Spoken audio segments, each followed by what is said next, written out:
Cómo transformar su iglesia en una cultura alternativa. Por Boyidar Marinov, parte 2. Traducido y narrado por William García. Entonces, ayer comenzamos con la realidad de que la iglesia necesita convertirse en un maestro.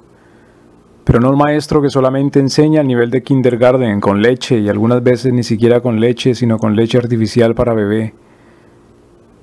Pero la iglesia necesita elevar el nivel de todo el mundo, incluyendo a los miembros más maduros y sabios. Y la enseñanza desde el púlpito necesita estar a un nivel más elevado del de todo el mundo.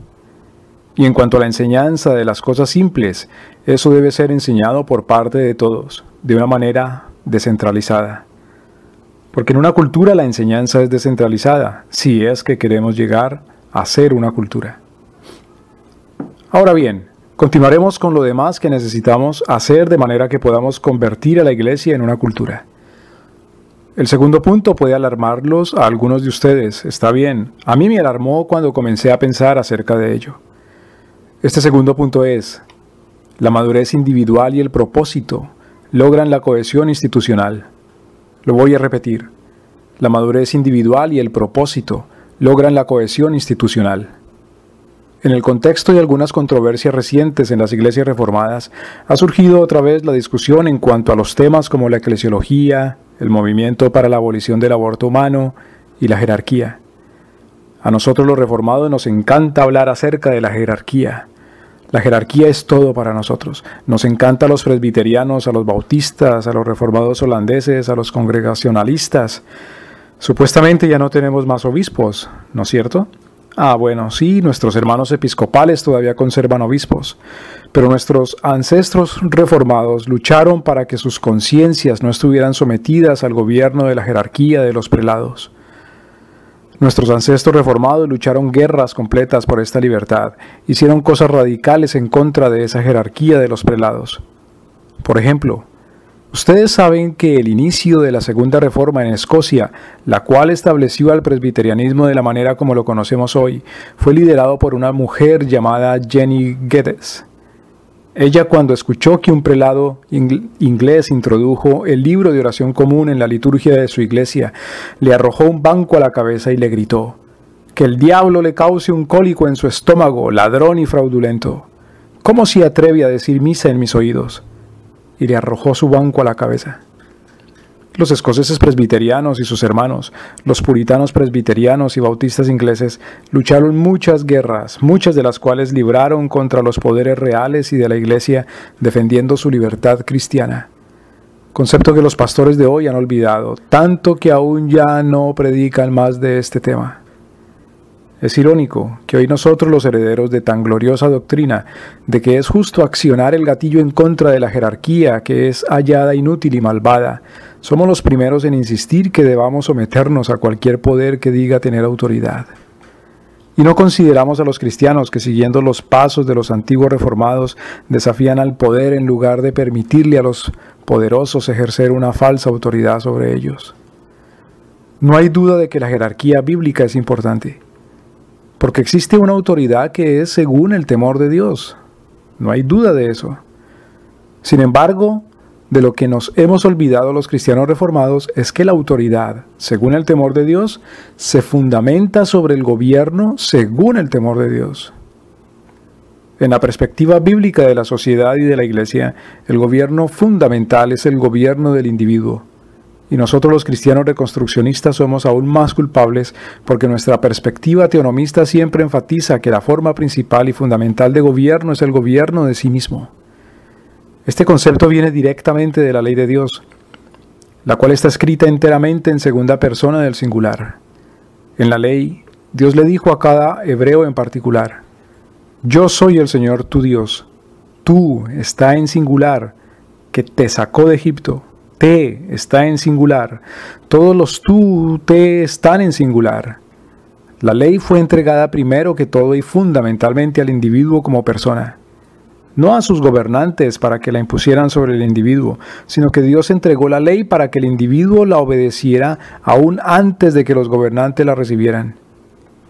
La ley principalmente es una instrucción en cuanto al gobierno del individuo, de manera que la iglesia y el gobierno civil pueden interferir en el individuo solamente en los casos en que se presenta una violación severa del autogobierno, en forma de pecado o injusticia, y en donde no hay arrepentimiento. Aún en aquellos casos en donde hay pecado o injusticia, Jesús dice que se persevere en la vía del autogobierno en lugar de dirigirse inmediatamente a la litigación y a la solución institucional. Jesús dice, reconcíliate con tu adversario antes de ir ante el juez. Y Pablo dice que se sufra la afrenta en lugar de llevar a los creyentes ante los jueces de este mundo. 1 Corintios 6:7. En todos estos casos el individuo y su propio gobierno de sí mismo están en el centro de la ley. En una sociedad bíblica se espera del hombre maduro que actúe él solo y como individuo bajo Dios, y no bajo una niñera o bajo amenaza o bajo miedo a las represalias o bajo el cuidado de los ancianos o de los burócratas de la iglesia o del gobierno civil. Aun en cuanto a los hijos, se espera que dejen de depender de los padres tan pronto como sea posible, así como Génesis capítulo 2 versículo 24 dice claramente. Claro, a un hombre lo deben cuidar sus padres hasta que muera, ¿no es cierto? No, él debe dejar a su padre y a su madre. Claro, Pablo dice que la cabeza de todo hombre es su pastor, ¿no es cierto? No, Cristo es su cabeza y no su pastor ni su gobernante, ni siquiera su padre en esta tierra, sino Cristo. Es por eso que el reconstruccionismo cristiano naturalmente ha sido no solamente un aliado del libertarianismo, ¡uy, qué escándalo!, sino que el cristianismo también ha sido la única fuente de un libertarianismo verdadero, consistente y lógico. Como Rosa John Rushdoony dijo en muchas ocasiones, la Biblia fue lo que le dio origen a la perspectiva moderna del individuo, porque solamente el individuo bíblico es verdaderamente individualismo. A pesar de lo que comentadores despistados han afirmado, el individualismo no tiene un origen pagano. No hay una ideología pagana que pueda producir una raíz filosófica de un verdadero individualismo. Por eso es que el verdadero libertarianismo, aunque pretenda ser secular, solo pudo haber surgido y existir en el contexto de la cosmovisión cristiana bíblica. Y por eso es que Rushdoony dice que la teocracia se malinterpreta, porque verdaderamente la teocracia es lo más cercano que puede haber al libertarianismo radical. Pero consideremos lo siguiente de manera lógica. Si la jerarquía está relacionada con la autoridad y el gobierno, y si el gobierno del individuo es el más fundamental de todos los gobiernos, entonces cuando queremos establecer una jerarquía según el temor de Dios, ¿qué es lo primero que necesitamos establecer como autoridad? Repito la pregunta. Si el autogobierno del individuo es el más fundamental de todos, entonces cuando queremos establecer una jerarquía según el temor de Dios, y si la jerarquía está relacionada con el gobierno, ¿qué es lo primero que necesitamos establecer como autoridad? Pues el autogobierno, la autoridad del individuo como tal. Solo estoy usando el sentido común. No me digan que no tengo razón. Hablar acerca de la jerarquía mientras que se ignora el gobierno más fundamental es ignorar el corazón de la autoridad del gobierno. Hoy tuve la oportunidad de conversar con un joven y también con uno de mis ancianos o pastores, Joseph Foreman, el cual todavía lo considero uno de mis ancianos, aunque no habitemos juntos en el mismo lugar geográfico. Un buen amigo mío y un héroe de los días del movimiento es George Foreman. Él fue un líder del movimiento antiaborto Operación Rescate, quien tuvo que pasar un tiempo en la prisión por motivo de su defensa de los que aún no han nacido. Él me contó una historia acerca de una reunión de ancianos reformados para comenzar una nueva iglesia. Él estaba presente en esa reunión, y cuando tocaron el punto de la posición de la iglesia en cuanto al gobierno, ellos comenzaron a conversar largamente acerca de todas las prerrogativas, derechos y responsabilidades de todas las tres instituciones del gobierno: familia, iglesia y gobierno civil, porque ellos querían incluir este tema del gobierno en la constitución de la iglesia, su visión del gobierno. Y en un punto de la discusión, Joseph interrumpió y dijo: «Perdónenme, ¿pero no nos estamos olvidando de una de las instituciones del gobierno? ¿La del gobierno individual?» Entonces hubo un silencio y luego todos estuvieron de acuerdo. Pero al minuto siguiente retomaron la discusión y continuaron como si no hubieran escuchado nada. No importa cuál sea su denominación, Revise sus documentos y dígame si acaso hay algún reconocimiento de las prerrogativas, responsabilidades y derechos del autogobierno, y mucho menos de los derechos del individuo frente a los otros gobiernos, familia, iglesia y gobierno civil. Y se lo aseguro, porque yo he leído todos sus artículos en todas las denominaciones presbiterianas de los Estados Unidos. Cero. Nada acerca del autogobierno. Nada acerca de las responsabilidades del individuo con respecto al gobierno de la iglesia o con respecto al gobierno civil. Nada. Yo lo sé porque las he leído. ¿Sí habrá alguien hoy en día que cree algo acerca del autogobierno? Por lo menos ninguno de sus ancianos y pastores creen en el autogobierno. Si lo hicieran, habrían hecho algo acerca de la constitución de su iglesia. Como protestantes creemos en la más fundamental e importante doctrina del deber del individuo de obedecer a su propia conciencia. Solo escuchamos quejas de un montón de ministros de la iglesia diciendo: «Oh no, el individualismo es muy dominante en nuestras iglesias». De ninguna manera, los documentos de su iglesia no dicen una sola palabra acerca de proteger al individuo con respecto a la colectividad. Sus sermones no mencionan la madurez individual y el propósito del hombre. ¿Y todavía piensa que el individualismo es rampante? Me parece que la evidencia dice todo lo contrario, que adolecemos de demasiado colectivismo en las iglesias de hoy día. Pero aún peor que eso, por cuanto hemos ignorado los derechos y responsabilidades del autogobierno, también hemos ignorado la necesidad de edificar en la gente la madurez individual y el propósito de sus propias vidas. De manera que nuestras iglesias hoy invitan a los individuos a que se les unan, solamente para que ellos pierdan su individualidad y para que se conviertan en parte de la manada, que sean parte de la manada y, si es posible, que pierdan su propia identidad individual.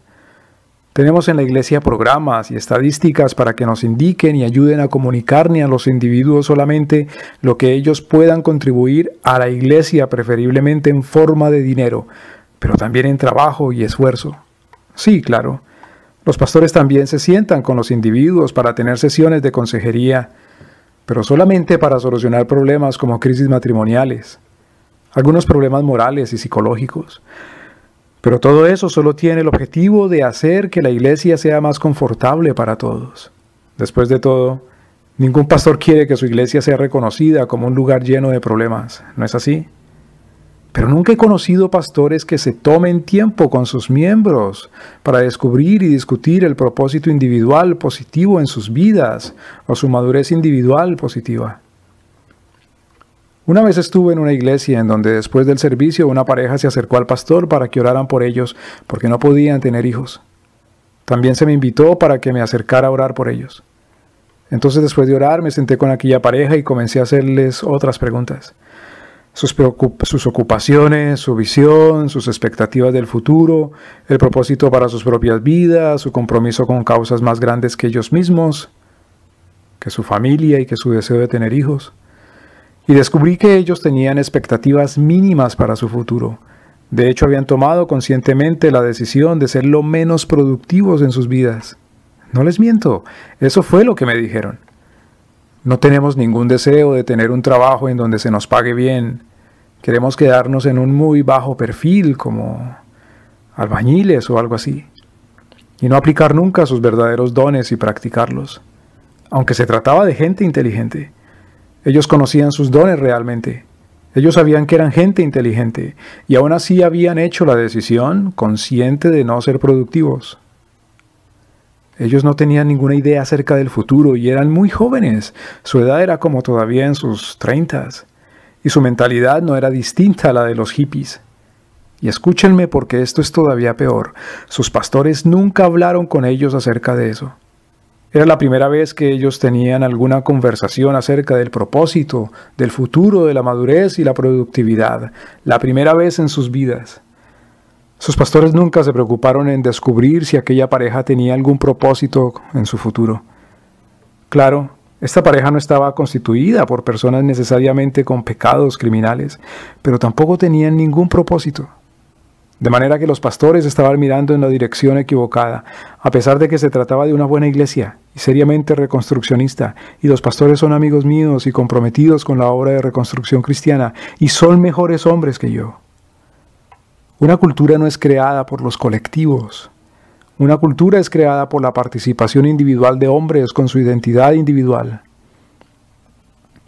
Eso quiere decir que una cultura es creada por hombres con sus ambiciones individuales, esperanzas, deseos, con las cosas que cada uno de ellos hace en su propio lugar de la sociedad y que tienen un sentido de propiedad.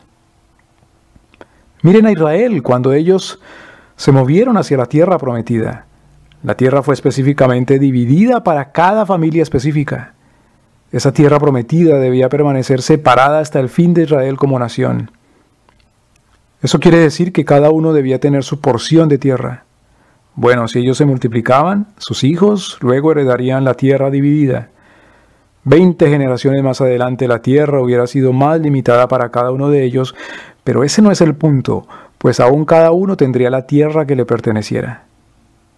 Y no quiero decir que vamos a recrear ese modelo agrícola otra vez, pero lo que quiero darles a entender es que el individuo tenía su propia participación con su propia tierra. E interactuaban como individuos, trabajaban como individuos, comerciaban como individuos, planeaban como individuos en su propio futuro y eran moralmente responsables como individuos.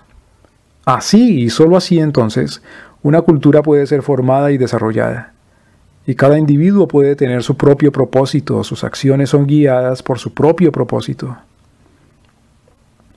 Una cultura no es formada al mezclar los individuos en una sola masa colectiva. El colectivismo lleva a la creación de campos de concentración, y los campos de concentración no pueden ser culturas, ni tampoco pueden influenciar o dominar cultura alguna. El colectivismo siempre es inferior al individualismo como constructor cultural. Esto lo vemos en la formación del cristianismo durante los primeros siglos de la Iglesia. No importa lo que pensemos hoy, al final, ser cristiano en una sociedad pagana, especialmente en una sociedad pagana perseguidora, a los cristianos implica una gran dosis de individualismo para cada una de estas personas. Mientras que la iglesia está en paz y todos están bien, es fácil ser al mismo tiempo colectivista y cristiano. Después de todo, estar dentro del colectivo puede brindarle muchas ventajas, ¿no es cierto? Cuando todo va bien, especialmente cuando hay prosperidad y usted puede tener contactos comerciales y se puede tener distribución del bienestar, etc. Pero cuando llega el tiempo de enfrentar las bestias salvajes en la arena, es mejor no ser un colectivista. La cruz, los instrumentos del torturador y las posibilidades de que todos sus amigos cristianos se hagan apóstatas y abandonen la fe y lo dejen solo en las manos de sus perseguidores, el dolor y el miedo y la desesperanza y las muertes son profundamente personales e individuales. Y solamente aquellos con un espíritu fuerte y con fe en su propio destino individual bajo Dios y con fe en la salvación en Cristo soportarán la prueba. Y esta fue la cultura individual que venció a las masas colectivistas de Roma. Ningún pagano ha adoptado nunca la actitud y la máxima de estar contra mundum, en contra del mundo entero. Solamente los cristianos lo han adoptado. Y los que lo adoptaron vencieron al mundo. Por lo tanto, es muy estúpido esperar derrotar a la cultura prevalente de hoy a través de la conversión de los miembros de la iglesia en pequeños colectivistas. Pero eso mismo es lo que hemos estado haciendo en los últimos 100 años. La gente que se adhiere a su iglesia no puede ser guiada a ajustar sus vidas para que sirvan a su iglesia, engañándolos para que piensen que de esa manera demuestran la expresión máxima de su fe. Sí, soy muy serio acerca de esto. En vez de limitarlos a servir a su iglesia institucional, usted, pastor, debe ajustarse para descubrir o ayudarle a descubrir a las personas su propósito y su misión individual y su obra en la consecución de su madurez individual. Y entonces enviarlos fuera de la iglesia institucional. El cuerpo no puede ser equipado a menos que los individuos sean equipados, y ellos no deben ser equipados para trabajar a la manera de nadie más. Cada hombre como individuo tiene su propio reino, el cual debe descubrir, es decir, culturizarse, para que así su iglesia pueda ser edificada como una cultura. ¿Qué pueden hacer los pastores? Los pastores deben dar un paso al lado, dejar que la gente se esfuerce por conseguir sus propias metas y objetivos en el Señor, y solamente intervenir cuando se les pida consejo o cuando deben lidiar con la injusticia. La antigua costumbre reformada era que los creyentes debían salir de la iglesia y conquistar el mundo. El trabajo de los pastores era enseñar y juzgar casos. La fórmula para el éxito como pastores es limitarse a la enseñanza y a la justicia, pero no interferir ejecutivamente en la libertad y en el propósito personal del individuo. Y cuando la gente algunas veces se queja de que están cansados de ser responsables por ellos mismos y quieren un gobernante como en las otras religiones, entonces respóndale según las palabras de Hebreos: ustedes ya deberían de haberse convertido en maestros. Deje ya todas esas enseñanzas simples y esfuércese en la madurez, en su propia madurez personal. Tercero, debo admitir que los otros 3 puntos aún no los he desarrollado plenamente, pero voy a dejar las bases para meditar en ellos en el futuro. El hombre maduro es un hombre que juzga. Este es el punto tercero. El hombre maduro es un juez. Claro, ustedes han escuchado: usted no debe juzgar, no juzgue para que no lo juzguen. Grandioso. Quiero que me juzguen. Todos necesitamos ser juzgados. Todos debemos ser juzgados. Entonces, ¿qué quiere decir madurez? Queremos enseñarle a la gente a que sea madura, pero ¿qué quiere decir ser maduro? ¿Significará acaso tener todo el conocimiento teológico acerca de los símbolos en el arte o de los rituales? ¿O será el conocimiento acerca del griego y del hebreo y de cómo descubrir ciertos versículos en la Biblia? ¿O será algún conocimiento secreto acerca de la voluntad soberana de Dios y ser capaz de ganar algún dinero? Seamos más prácticos. ¿O acaso madurez significará liderar, controlar y manipular a la gente para que hagan lo que queremos que hagan? Pero ¿cómo define la Biblia la madurez? El Nuevo Testamento nos da la respuesta. Existe solo una respuesta en el Nuevo Testamento. Hebreos capítulo 5, versículo 14 dice: la comida sólida es para los maduros, es decir, para aquellos que por la práctica tienen sus sentidos educados para juzgar lo bueno y lo malo. Ahora, lo que voy a decir acá no es nuevo para algunos de ustedes, para los que hace un año escucharon el audio acerca del pensamiento según el pacto en el primer episodio del programa radial Talar el árbol de raíz en Radio Reconstruccionista. Pero tal vez sea algo nuevo para los demás. Los fundamentos del trono de Dios son la justicia y el juicio, Salmo 89, 14. Muchos otros versículos paralelos dicen esto mismo. Pero también el trono de Dios es establecido entre su pueblo, Ezequiel capítulo 43, versículo 7. Ponga ahora estos 2 versículos juntos. El trono de Dios está entre nosotros, y sus fundamentos son la justicia y el juicio. De manera que sabemos que su trono es establecido entre nosotros cuando la justicia y el juicio reinan entre nosotros. De acá es que tomo la frase por la cual la gente me pregunta a menudo: ético judicial, blasfemo. ¿De dónde sacó esa frase? El juicio ético y judicial, estos son los estándares morales diferentes. Es el mismo estándar aplicado a 2 objetos distintos. Estos no son estándares morales diferentes, sino que es el mismo estándar aplicado a 2 objetos distintos. Es acerca de cómo tratamos a Dios, es decir, juicio, y acerca de cómo tratamos a nuestros semejantes, es decir, justicia. Esto es, los 2 grandes mandamientos. ¿Cuáles son estos? Amar a Dios y amar al prójimo. Tienes los 10 mandamientos de la ley de Dios. Los 5 primeros son en cuanto al amor de Dios, o el amor a Dios.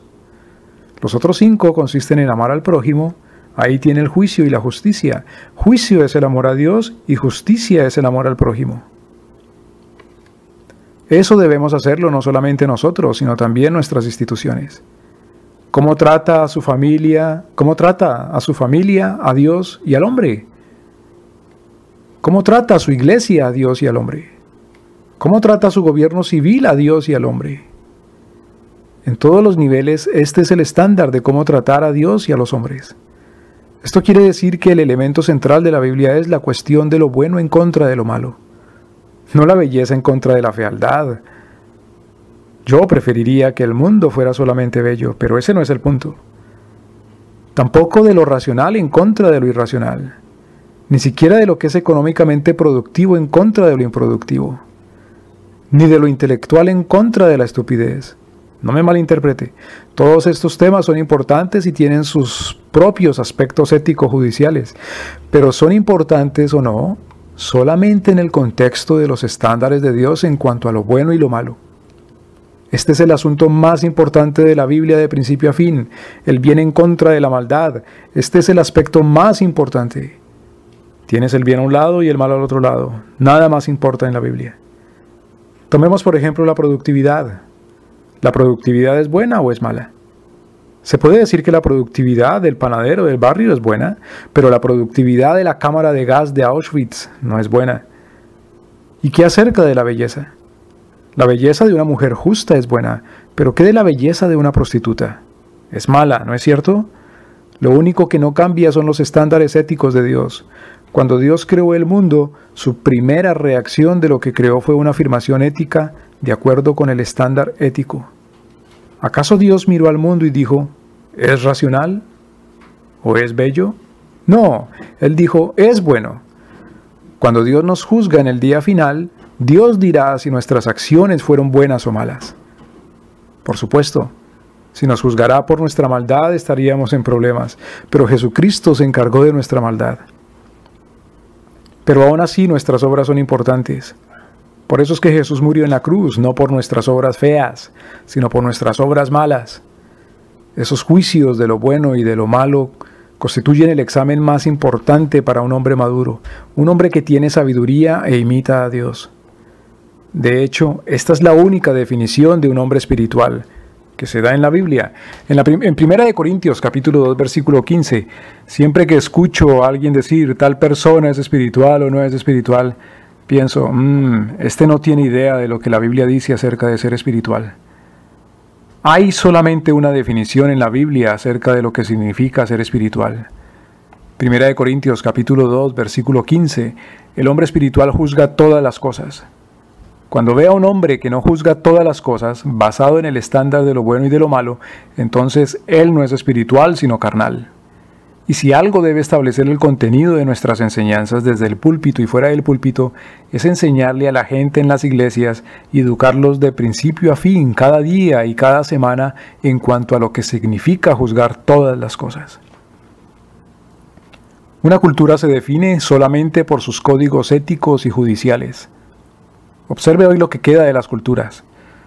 Estatuas de mármol, monumentos, inscripciones, ruinas en todas las ciudades, porque siempre pensamos que el corazón de una cultura consiste en sus expresiones artísticas, en sus monumentos arquitectónicos, o en sus sistemas de riego, o en cualquier otra cosa. Pero esto es un error. El corazón de la cultura es la perspectiva que se tenga de lo bueno y de lo malo, y sus aplicaciones prácticas a la vida diaria. Cualquiera que sea la circunstancia, los cristianos y los no cristianos siempre se relacionan con cada tema a partir de juicios. Esto es bueno y eso es malo. Aún los ateos que dicen siempre que no existe un estándar absoluto de lo bueno y de lo malo, sin embargo luego afirman, pero el cristianismo es malo. No es así. Por lo tanto, el juicio es lo que se define, es lo que define a una cultura. Cuando un grupo no ejercita sus juicios, entonces no es una cultura. Si su iglesia no está constantemente en el proceso de juzgar todas las cosas con base en la ley de Dios, según un estándar bíblico, su iglesia no es una cultura. Puede ser una secta, puede existir en el nombre de Jesús, pero no es una cultura y por lo tanto no es una iglesia. Hace unos 10 años atrás, fuimos miembros de una pequeña iglesia bautista y tuve el privilegio de conversar con el pastor mientras estábamos en un corto viaje. Era un bautista reformado, era un buen hombre. Había sido un misionero en África por unos 14 años y su familia vivió ahí, eran personas sacrificadas. Comenzamos a hablar acerca de la aplicación del evangelio al dinero y al mercado de acciones y en cuanto a todo el tema financiero y a las inversiones. Entonces él dijo, ¿sabes qué?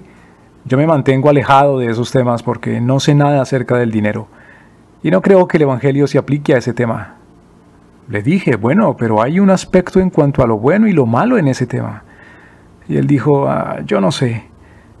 Pero esta es la manera como muchos pastores en este país piensan. De hecho, así piensan la mayoría de los pastores en los Estados Unidos. Lo que ellos hacen es que miran todo lo que sucede en el mundo y lo primero que ellos se rehúsan a aplicar es un estándar de lo bueno y de lo malo al mundo que les rodea.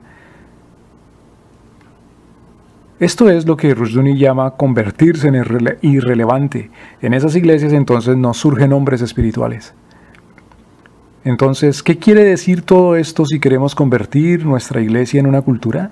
Simple, se debe comenzar a enseñarle a la gente que se conviertan en jueces. Y los estándares en cuanto a lo bueno y lo malo debe llegar a ser el corazón de nuestra enseñanza. De hecho, se trata de algo más. Nuestras iglesias necesitan comenzar a involucrarse en temas de justicia y juicio.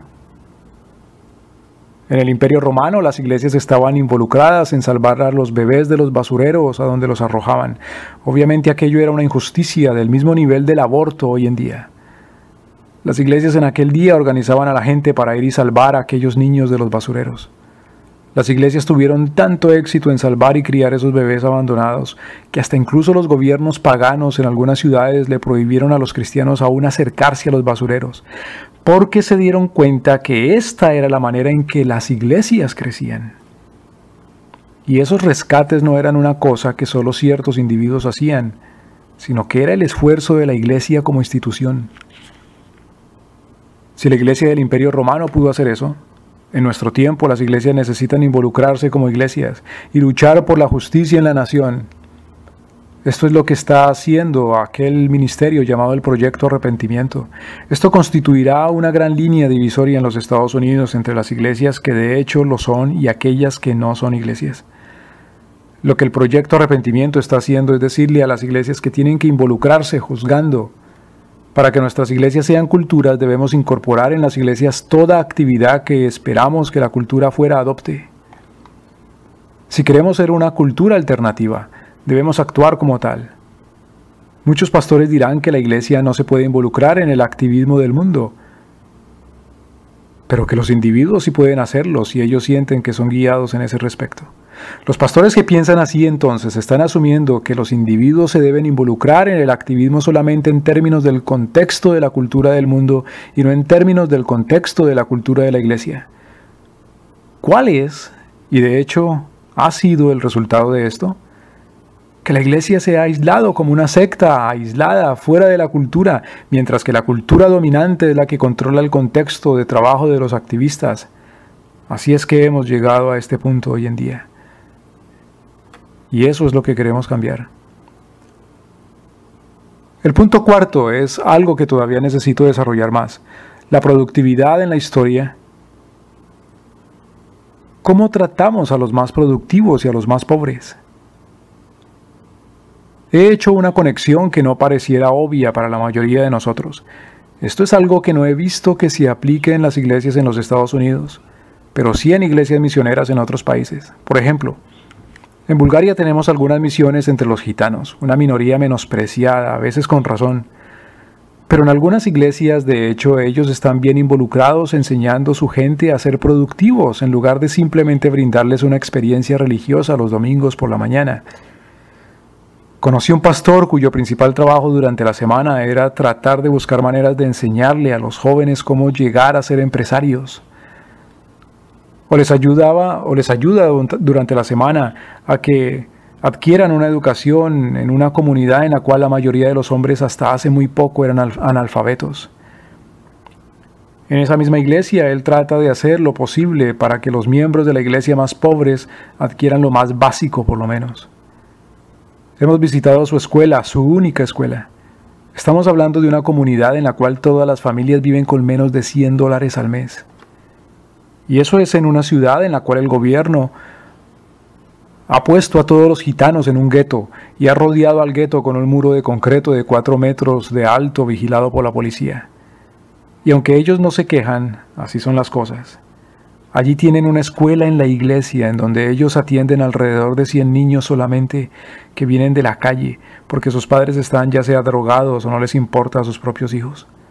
Pero ahí les enseñan semanalmente o durante toda la semana. Muchos niños no tienen siquiera zapatos y usan la ropa que encuentran en el basurero. Si ustedes los vieran no pararían de llorar. Ahí en la iglesia les enseñan y los alimentan. Eso es lo que el pastor hace. Y no hablamos de un pastor que es solamente un luchador por la justicia social, sino que estamos hablando de un pastor que al mismo tiempo está construyendo una biblioteca para la gente joven de su iglesia. ¿Y qué libros creen ustedes que están en esa biblioteca? Los libros que el Ministerio para la Reforma en Bulgaria está traduciendo. Y este pastor hace que los jóvenes lean estos libros. En mi primera visita a esta iglesia conocí a un muchacho gitano de 23 años que aprendió a leer a los 17. Y el libro que estaba leyendo era nada menos que La rendición incondicional de Gary North, aunque él aprendió a leer hace solo 6 años. ¿Por qué es importante que las iglesias comiencen a comportarse como entidades económicas que motiven a la productividad y al trabajo y que al mismo tiempo actúen como una red de seguridad para los miembros más pobres de su comunidad? Ayer comenzamos a hablar acerca de las tendencias históricas con el ánimo de examinar nuestro progreso y nuestra fidelidad. Ahora, relacionemos esto con el propósito individual de todas estas personas y el significado del individuo en esta gran realidad. Para cualquier persona que se acerca a la iglesia, pero que no sabe qué hay en la iglesia, la pregunta más importante que se hará es, ¿cómo podré crecer en este ambiente? Y tal vez su primera pregunta algunas veces, si es que en realidad él está hambriento, su primera pregunta es, ¿cómo puedo tener comida todos los días? Y tal vez podemos decir que este es un cristianismo limitado a solo dar de comer, pero este no es un cristianismo que siempre se dedica solamente a dar de comer, si es que es verdadero cristianismo, sino que es un cristianismo que comienza creando resultados positivos para estas personas que son las más desamparadas de la sociedad, de la comunidad. Necesitamos ir al Antiguo Testamento y observar que el diezmo, de hecho, se usaba para proveer a los más pobres de la sociedad. Y a diferencia de lo que piensan los cristianos modernos de los Estados Unidos, el diezmo también era destinado para proveer a los extranjeros. ¿Han notado esto en las Escrituras? Cuando vemos que en las Escrituras un extranjero inmigraba hacia Israel y él venía de una nación pagana, en donde a diferencia de Israel no tenía ninguna protección legal, ni sostenimiento económico, ni ayuda, sino que simplemente era pobre y extranjero. Y si regresaba a su país, no le respetarían sus derechos, porque en las naciones antiguas el que inmigraba a otra nación perdía todos sus derechos en su nación original. Hablé de estas cosas en mi serie de conferencias sobre inmigración. Pero lo importante es que cuando este inmigrante iba a Israel y lo primero que veía era la gente local diciéndole, «Tenemos tanta abundancia aún para alimentar a un extranjero como usted». Entonces lo que este extranjero observa es una tendencia histórica que examina el progreso. Él observaba a Israel y su primer pensamiento era, «Esta es una nación con progreso y por tanto ellos deben de estar haciendo algo correctamente, de manera que yo quiero unírmeles a ellos». La productividad de la comunidad comenzará a hacerse visible delante de todos cuando comencemos a alimentar a los hambrientos y a extender una red lo más amplia posible para alimentar a tantos como sea posible. Eso no quiere decir que podamos resolver todos los problemas del mundo, pero una vez que comencemos a tener esa red, la cual no necesita un gasto astronómico de dinero, entonces seremos capaces de cubrir al menos a los más cercanos de la comunidad. Y entonces comenzaremos a crear una cultura alternativa a la que nos rodea. Déjenme hacerles la siguiente pregunta. ¿Por qué es que lo primero que el gobierno civil hace es tratar de establecer un sistema de bienestar social? Porque al establecer un sistema de bienestar social necesariamente establece una nueva cultura. Durante el comunismo a las iglesias se les prohibió brindar bienestar social. ¿Por qué razón? Porque el gobierno quería crear una cultura alternativa y no quería que otra cultura alternativa fuera creada. Pero cuando la iglesia establece un sistema para el bienestar social, entonces está creando una cultura alternativa.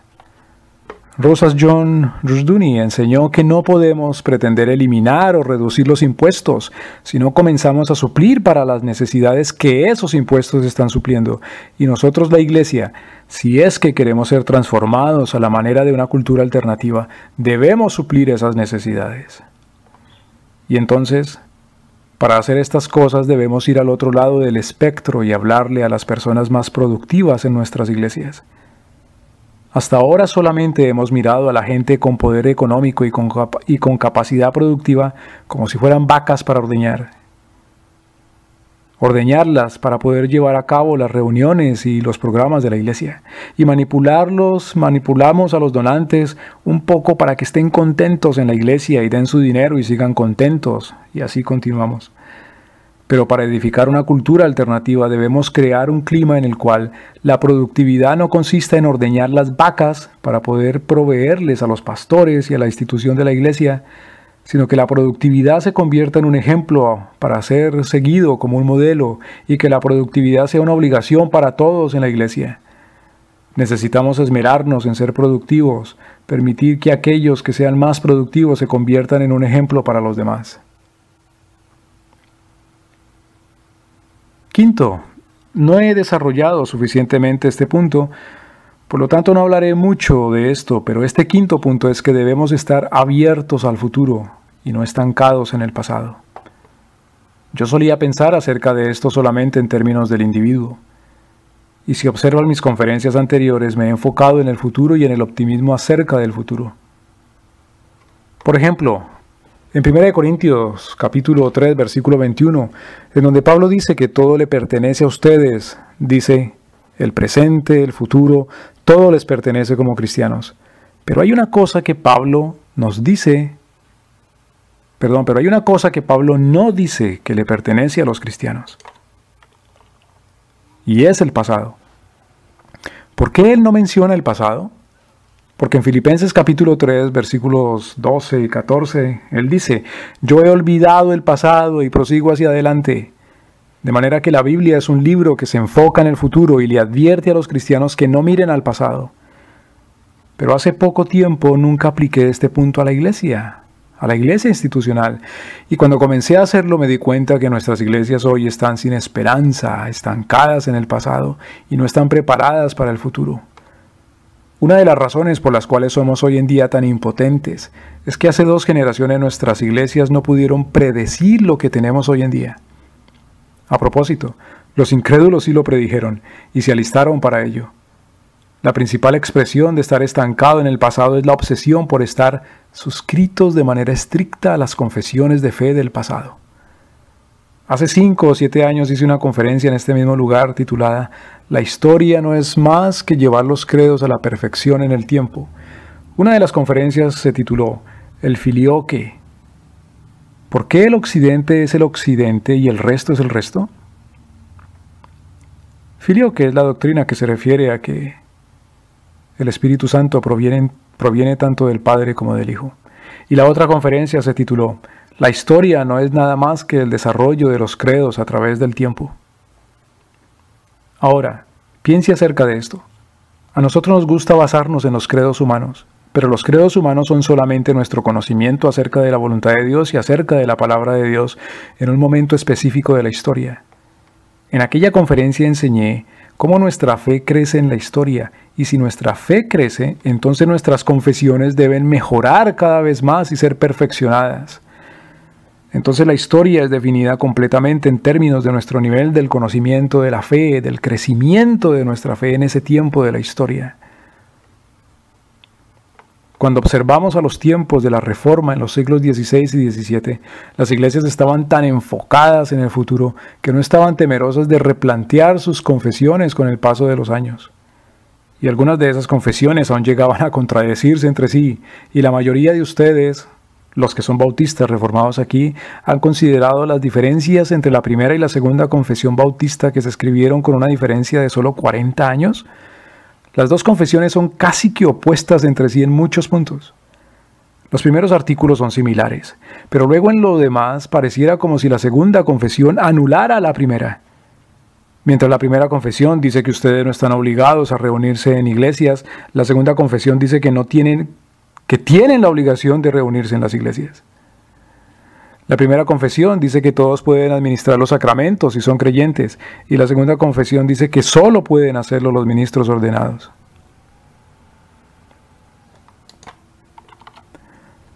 ¿Quién tiene la razón?